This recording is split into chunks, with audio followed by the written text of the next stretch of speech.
do one more song of worship, and we'll go into our study now. Let us pray. Heavenly Father, Lord, we thank you again for this beautiful, beautiful morning, Lord. We thank you, Lord, that you have woken us up today. We give today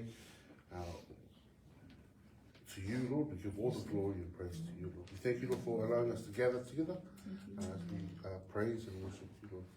We love you, Lord, and we say this to your Son, our Lord and Savior, Jesus Christ. Amen.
We've been going through the epistle of James. Today, I'm going to do. Today, we're up to verse 13 to 15. But today, we're going to do a recap of from verse 1 all the way to 15. So if I can ask everyone to read James 1, verses 1 through to 15. And then I'll ask our Samoan Bible readers to read Yapopo Momoa for Patasi o Sublima.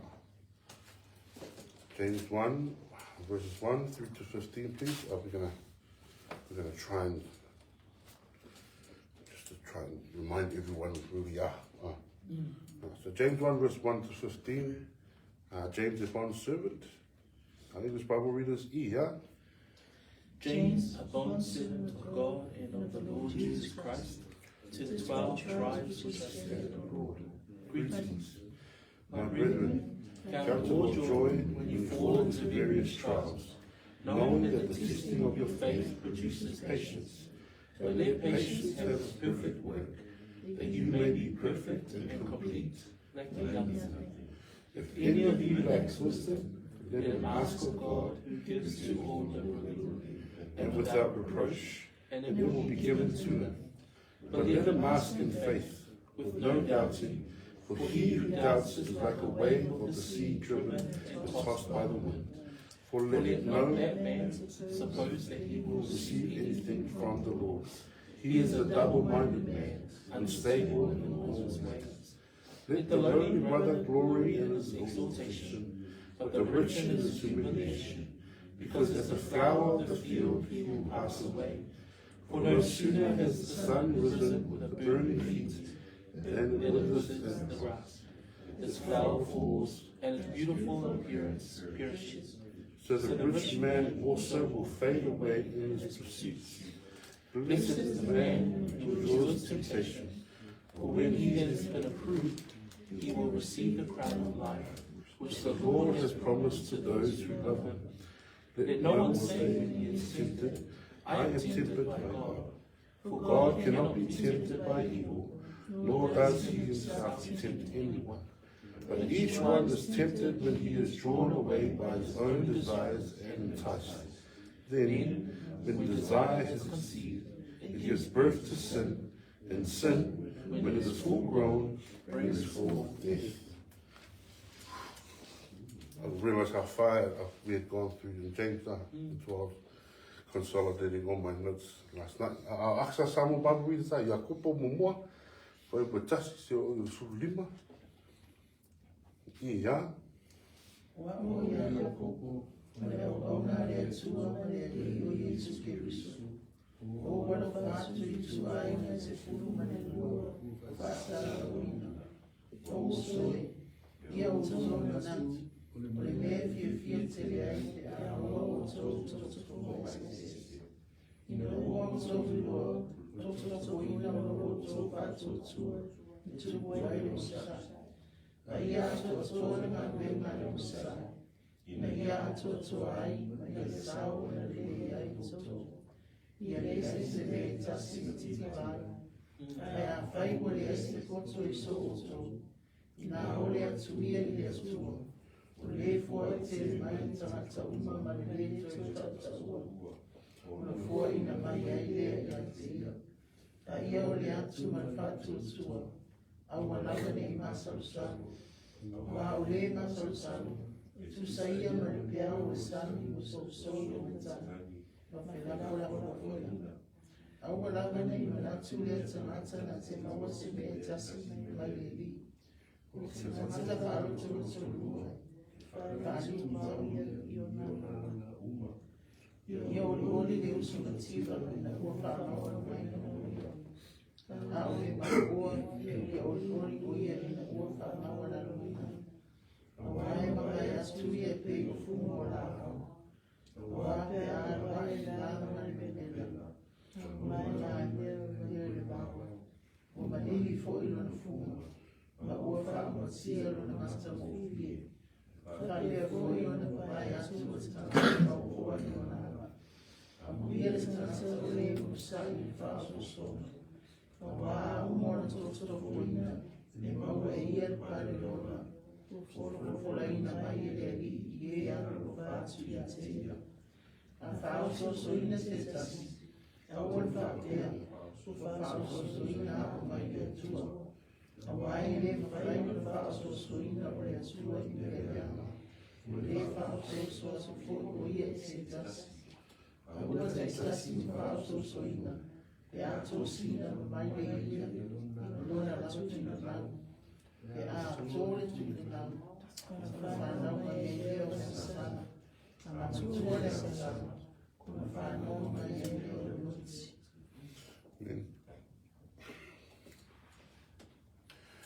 James 1 verse 1. My brethren, James 1 verse 1 establishes both the author and the audience of this letter. We understand from the text that James is the half-brother of Jesus and was described as a pillar of the early church, Christian church. He writes this letter to the 12 tribes who are scattered. So now it's important that we remember that the early Christians were predominantly Jews. Verses 2. My brethren, count it all joy when you fall into various trials, knowing that testing your faith produces patience. Count it all joy when you fall into various trials. The Greek word for count is hageomai, and it can also be translated consider or evaluate, in which the believer must make a conscious commitment to face these trials with joy. Verse 3, knowing that the testing of your faith produces patience. Patience, better translated endurance or perseverance or steadfastness. Through tests, a Christian will learn to withstand the pressures of a trial until God removes it at his appointed time. God brings these tests to prove and increase the strength and quality of one's faith and to demonstrate its validity. Every trial becomes a test of faith designed to strengthen Verse 4. James 1, verse 4. But let patience have its perfect work, that you may be perfect and complete, lacking nothing. But let patience have its perfect work. The word perfect James uses here is not a reference to sinless perfection, but rather spiritual maturity. The Greek word used is teleos, which means brought to its end, or full grown, or mature. So what does it mean to let patience have its perfect work? My brethren, my family, faithful endurance or steadfastness has an end goal, perfection, completeness, or wholeness. As followers of Christ, we are also encouraged to pursue wisdom, acquire knowledge, and attain proper understanding. The entire book of Proverbs is dedicated to this goal. However, what should we do if we lack wisdom? James makes it clear in verse 5. If any of you lack wisdom, let him ask of God, who gives to all liberally and without reproach, and it will be given to him. God does not give wisdom based on our worthiness, but based only on the evidence of our trust in him. One such evidence is asking him for wisdom when we don't know what to do. But there is a condition attached to this request. Verses 6 through to 8. James 1, verse 6 through to 8. But let him ask in faith, with no doubting, for he who doubts is like a wave of the sea, driven and tossed by the wind. For let not that man suppose that he will receive anything from the Lord. He is a double-minded man, unstable in all his ways. Those who are double-minded do not have the faith spoken of in Hebrews 11, verse 1. Hebrews 11, verse 1. Now faith is the substance of things hoped for, the evidence of things not seen. And expanded on in verse 3. Hebrews 11, verse 3. By faith we understand that the worlds were framed by the word of God, so that the things which are seen were not made of things which are visible. We cannot be both certain and doubting, as is the double-minded person. James 1 verses 9. James 1 verses 9 through to 11. We went to James 9 verses 9 through to 11. Let the lowly brother glory in his exaltation, but the rich in his humiliation, because as a flower of the field he will pass away. For no sooner has the sun risen with a burning heat that it withers the grass, its flower falls, and its beautiful appearance perishes. So the rich man also will fade away in his pursuits. Verse 9 to 11, James describes two different believers and gives a perspective from both sides. One of that who is of low degree or lowly circumstance, and one of that who has wealth or is rich. He encourages those who are poor that even if they're completely destitute in this life, the lowliest Christian believer is eternal royalty with endless riches through their faith in Jesus. But also provides an alarming reminder to the wealthy Christians that none of those worldly things will last and will fade away. Verse 9, let the lowly brother glory in his exaltation. Here James calls Christians living in humble or lowly circumstances to rejoice or glory about the true exalted position in Christ. Verse 10, but the rich in his humiliation, because as a flower of the field, he will pass away. Here James explains that the rich Christians should take pride in their humiliation. In other words, those with great wealth in this life should not see their money as evidence that they are significant in any way. They are significant as Christians only because they are children of God with a place in eternity. Whatever earthly wealth they have now is merely meaningless because of how briefly it lasts. Verse 11, for sooner as the sun risen with the burning heat that it withers the grass, its flower falls, and its beautiful appearance perishes. So the rich man also will fade away in his pursuits. James goes on to compare the rich to wildflowers at the end of verse 10 and throughout 11. As beautiful as they may be in the morning, the sun will quickly shrivel them in the heat of the day, echoing Isaiah 40, verses 6 through to 8. Here's James 1, verse 12. Blessed is the man who endures temptation, for when he has been approved, he will receive the crown of life which the Lord has promised to those who love him. Now, I know Pastor Fred wanted me to go into the crown of life study, but I think that's a little bit too advanced for me. James 1 verse 12, blessed is the man who endures temptation.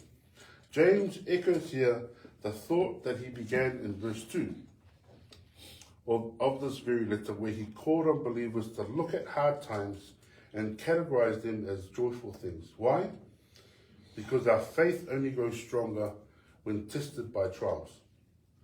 The Greek word for blessed James chose is makarios, which means more than simply being happy or fortunate. It speaks of someone who has been highly favored with grace by God.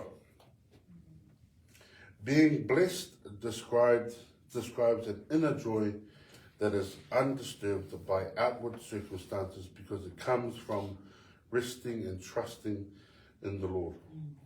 The blessing gained through trials are not only for the distant future, but also for the here and now. When we embrace problems from heaven's viewpoint, we recognize the opportunities for personal growth and spiritual enrichment.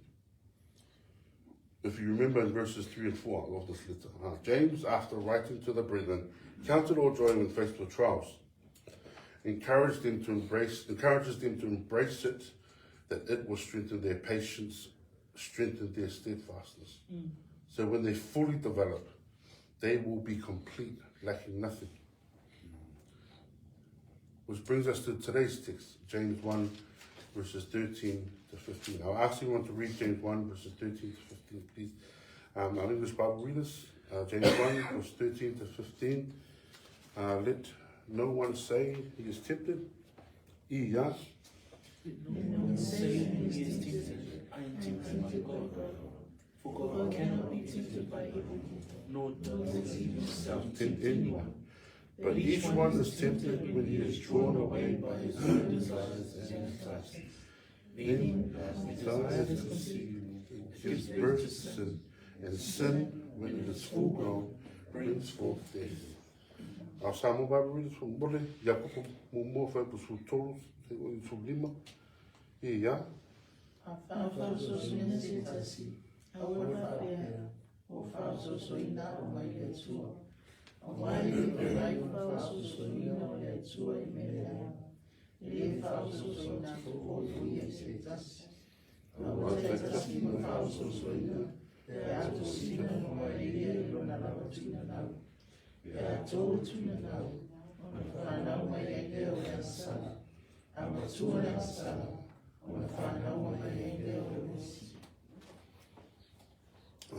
Family Christians are never guaranteed an easier life than non-believers.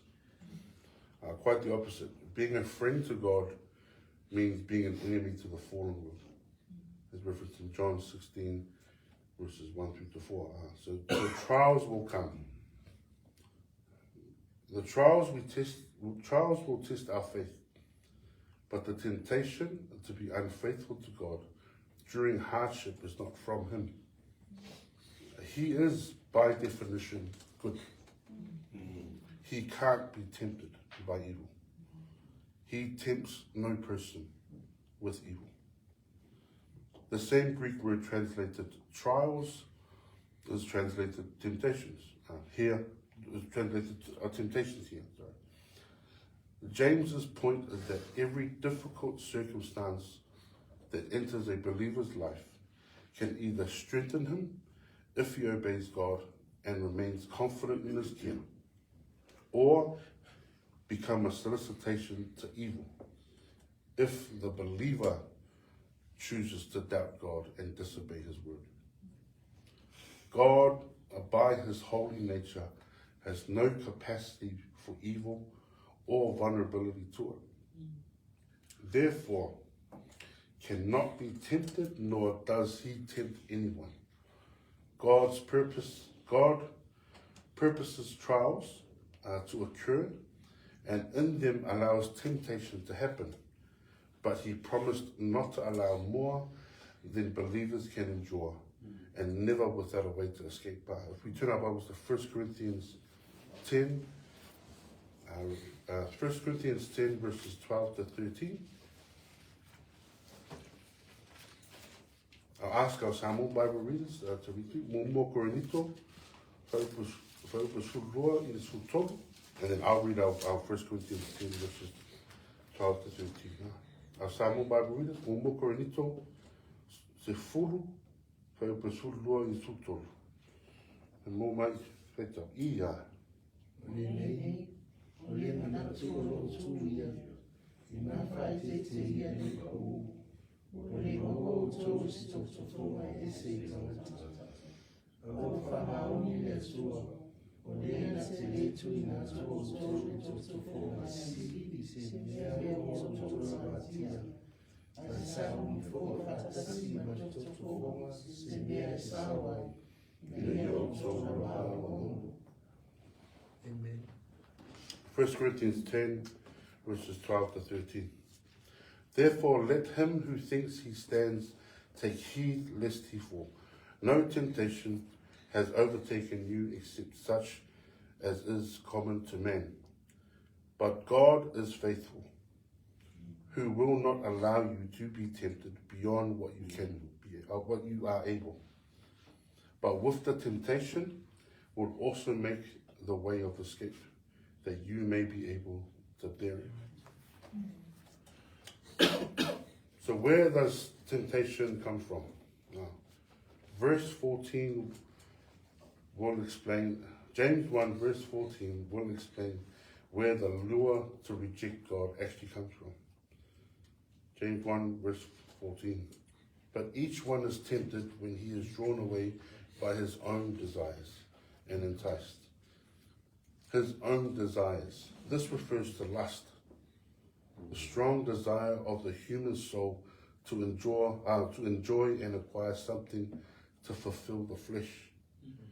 Man's fallen nature has the tendency to strongly desire whatever sin will satisfy it.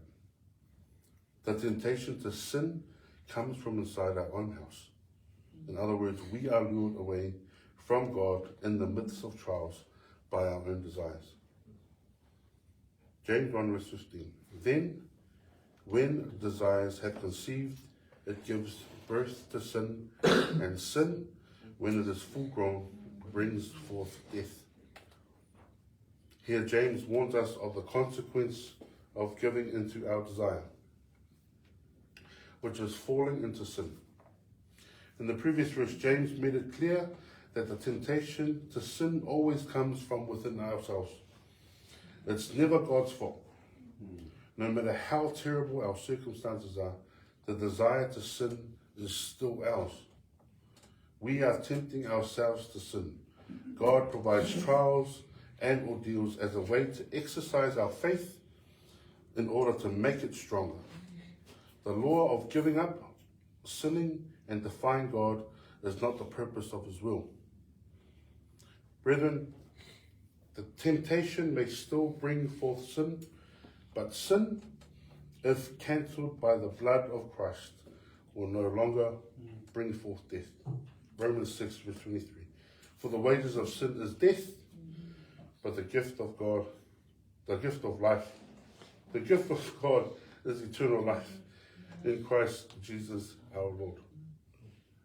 And with that, I'll hand it back over to our worship team. We'll go for a song, and then as we go into silent prayer. But today, if we can pray specifically for those who may go out today to the markets, and if we can pray specifically for the gospel message to reach out to those who need to hear it. I'll hand it back over to him.